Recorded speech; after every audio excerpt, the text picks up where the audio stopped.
Hello students, a very good morning to all of you. In today's lecture we are discussing about work life balance that is included in your subject that is business ethics.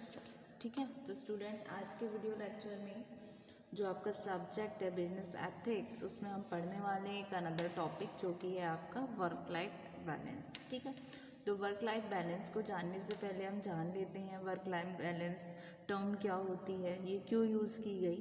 ठीक है, तो जो work life balance है इस term का use किया गया describe करने के लिए उन प्रैक्टिसेस को जो हम वर्क प्लेस में करते हैं और एक्नॉलेज किया गया इसको कि ये सपोर्ट कर सके नीड्स ऑफ एम्प्लॉयज़ की नीड को सपोर्ट कर सके और अचीव करने में एक बैलेंस बना सके उनके फैमिली लाइफ में और उनकी जो वर्क कल्चर है जो वो ऑर्गेनाइजेशन में वर्क कर रहे हैं, यानी कि जिसको हम बोलते हैं एक तरीके से एक हैप्पी हेल्दी वर्किंग लाइफ, साथ में आपका हैप्पी हेल्दी होम लाइफ में एक बैलेंस बना के चले, तो उसको उस टर्म को नाम दिया गया वर्क लाइफ बैलेंस। तो वर्क लाइफ बैलेंस क्या है? एक एबिलिटी है। क्या है? एक एबिलिटी है to experience a sense of control and to stay productive and competitive at work while maintaining a happy healthy home life with sufficient leisure. इसका मतलब क्या है? वर्क लाइफ लेजर का बैलेंस का ये एक एबिलिटी है, एक तरीके से सक्षमता है जो एक्सपीरियंस की जाती है अ सेंस ऑफ कंट्रोल, कि किस तरीके से सेंस ऑफ कंट्रोल है और किस तरीके से हम प्रोडक्टिव रह सकते हैं, ना सिर्फ अपने ऑफिस के वर्क में यानी कि जो आपका प्रोफेशनल एरिया है उसमें, और साथ में किस तरीके से हम मेंटेन करें दोनों लाइफ को, एक तो आपकी प्रोफेशनल लाइफ, दूसरी आपकी पर्सनल लाइफ। पर्सनल लाइफ का मतलब है जो आपकी होम लाइफ है, यानी कि healthy home life with sufficient leisure. तो वर्क लाइफ बैलेंस एक एबिलिटी है जो एक्सपीरियंस करती है a sense of control and to stay productive and competitive at work while maintaining a happy healthy home life with sufficient leisure। ठीक है, फिर दूसरा आता है it is attaining focus and awareness despite seemingly endless task and activities competing for one's time and attention. ये क्या है? एक तरीके से अटेनमेंट है फोकस और अवेयरनेस का डिस्पाइट सीमिंगली एंडलेस टास्क, जो कि एक तरीके से टास्क चलते ही जा रहे हैं, एक्टिविटीज़ चलती जा रही हैं, हम compete करते जा रहे हैं एक टाइम पर और टेंशन दे पाने, तो ऐसा नहीं होना चाहिए। ये क्या करती है वर्क लाइफ बैलेंस? एक तरीके से फोकस करती है कि हमें अवेयर रहना है, ना कि एंडलेस टास्क करते जाने हैं, एक्टिविटीज़ करती जानी है दूसरों को compete करने के चक्कर में एक ही टाइम पर। तो हमें क्या करना है? हमें फोकस रहना है, अवेयर रहना है। ठीक है, फिर work life balance is the term used to describe the balance that an individual need between the allocated for work and other aspects of life। work life balance ये टर्म क्या use कर रही है? ये यूज़ की जा रही है यहाँ पर डिस्क्राइब करने के लिए कि हमें एक बैलेंस बना के चलना है अपने इंडिविजुअल की नीड के बीच में और जो टाइम एलोकेटेड है वर्क के लिए और अदर एस्पेक्ट्स के लिए लाइफ की, यानी कि जो हमारी प्रोफेशनल लाइफ में बहुत सारे टास्क होते हैं। कोई भी एम्प्लॉय जब किसी ऑर्गेनाइजेशन में वर्क करता है तो उसको हर दिन उसको एक नया टास्क मिलता है, ठीक है, काम करने के लिए, या फिर कंपनी की अपनी ऐसी पॉलिसीज़ आ जाती हैं, नई नए अमेंडमेंट चलते रहते हैं, तो उसकी जॉब बहुत ज़्यादा चैलेंजिंग हो जाती है।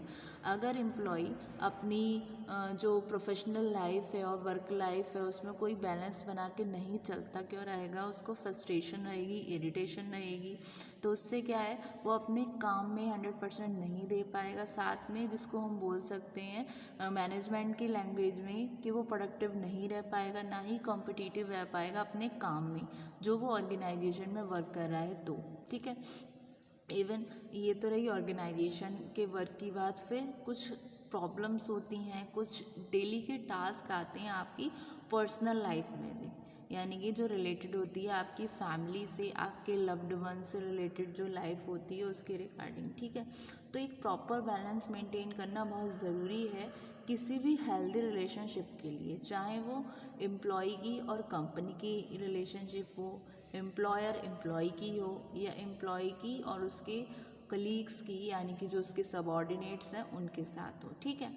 उसी तरीके से जो ह्यूमन बीइंग है, जो इंडिविजुअल है, उसका अपनी फैमिली के रिगार्डिंग भी के तरफ भी बहुत सारी रिस्पॉन्सिबिलिटीज़ होती हैं, एक्सपेक्टेशन करती हैं फैमिली उसके रिगार्डिंग, तो उनको उसको भी बैलेंस करके चलना है। तो वर्क लाइफ बैलेंस उसी चीज़ के बारे में बताती है ये टर्म। ये यूज़ की गई डिस्क्राइब करने के लिए एक बैलेंस जो एक इंडिविजुअल की ज़रूरत है, जो टाइम उसको एलोकेट हो रहा है वर्क के लिए और बाकी की जो एस्पेक्ट्स हैं उसके लाइफ के उसके लिए, ठीक है। फिर work life balance is term used for idea that you need time for both work and other aspects of life whether those are family related और पर्सनल इंटरेस्ट, ठीक है। जैसे कि मैंने अभी आपको बताया वर्क लाइफ बैलेंस क्या एक टर्म है जो यूज़ की गई एक आइडिया लेने के लिए कि किस तरीके से टाइम की ज़रूरत है दोनों जगह के लिए, चाहे आपका वर्क कल्चर हो या अदर एस्पेक्ट्स हो लाइफ के, ठीक है, चाहे वो आपके फैमिली रिलेटेड हो या आपका पर्सनल इंटरेस्ट हो। तो इसकी एक डेफिनेशन दी वर्क फाउंडेशन ने, उन्होंने बोला work life balance is about individuals having a measure of control over where and how they work, leading them to be able to enjoy an optimal quality of life। यानी कि ये क्या कहता है work life balance किस बारे में, individual के बारे में, जो एक मेजर करते हैं, कंट्रोल करते हैं कि कब, कहाँ और कैसे वो वर्क करेंगे, किस तरीके से वो एबल है लीड करने के लिए, एंजॉय करने के लिए एक ऑप्टिमल क्वालिटी ऑफ लाइफ, ठीक है। ये हुआ आपका वर्क लाइफ बैलेंस का मीनिंग और इसका डेफिनेशन। अब हम डिस्कस करते हैं क्या क्या एडवांटेजेस हो सकती हैं आपके वर्क लाइफ बैलेंस की, ठीक है।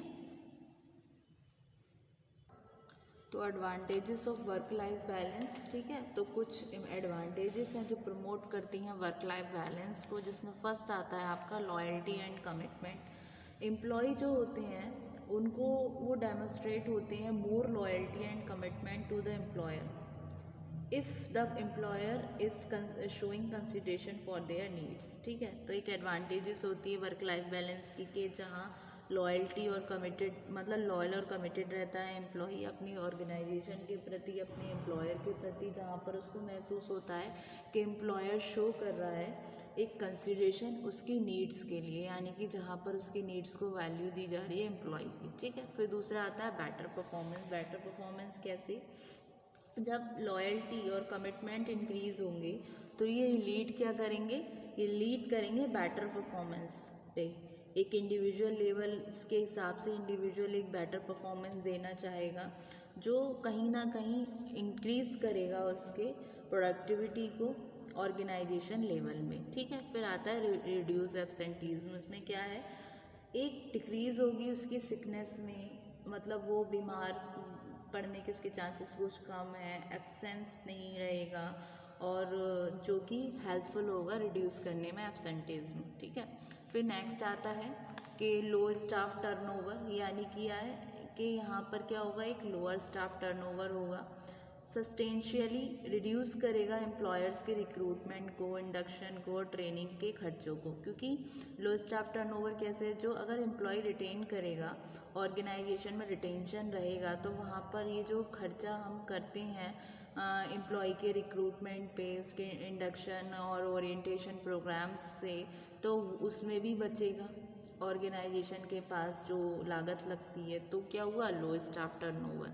फिर आता है इनकरेजेस एम्प्लॉय, ये मोर रिलैक्स्ड और फ्लेक्सिबल वर्कप्लेस कल्चर है जो इनक्रेज करेगा एम्प्लॉय को कि जिससे वो आगे आएँ अपने आइडियाज़ को लेके, अपने सजेशंस को लेके, इम्प्रूवमेंट के regarding, which in turn can benefit the organization, जो किस टर्न में होंगे जिससे मोर ओवर क्या है, ऑर्गेनाइजेशन का ही फ़ायदा ही होगा, ठीक है। फिर आता है आपका attract and retention of employees. क्या करेगा, एम्प्लॉयर एक एम्प्लॉयर ऑफ चॉइस होगा जो मोर एबल होगा अट्रैक्ट करने में, रिटेन करने में बेस्ट पीपल को। ठीक है, तो ये था आपका concept of work life balance, जिसमें हमने पढ़ा कि वर्क लाइफ बैलेंस अचीव जब होता है जब इंडिविजुअल के राइट फुलफिल हो रहे हैं इनसाइड भी और आउटसाइड। जो भी उसने काम किया वो एक्सेप्टेड मैनर में है, रेस्पेक्टेड हो है उसके एज द नॉर्म के हिसाब से, एक म्यूचुअल बेनिफिट है ना सिर्फ इंडिविजुअल को बल्कि उसके बिजनेस को भी और सोसाइटी को भी।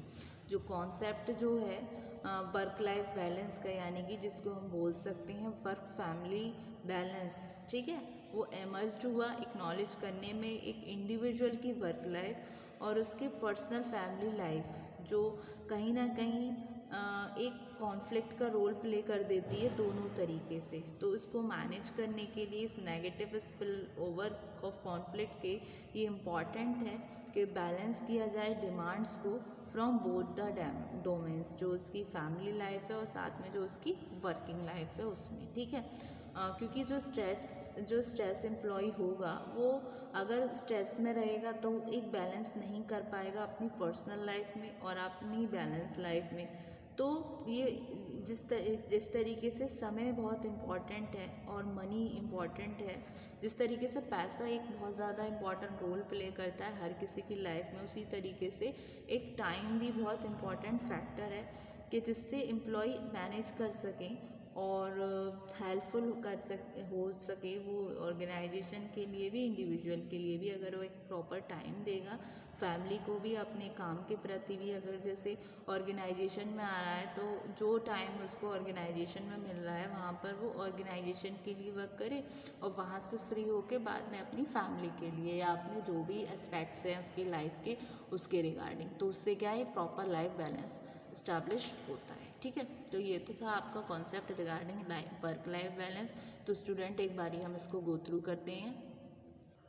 ये रहा आपका वर्क लाइफ बैलेंस, ये रही इसकी डेफिनेशन, ठीक है, और ये रहे इसके एडवांटेजेस। ठीक है, thank you so much student.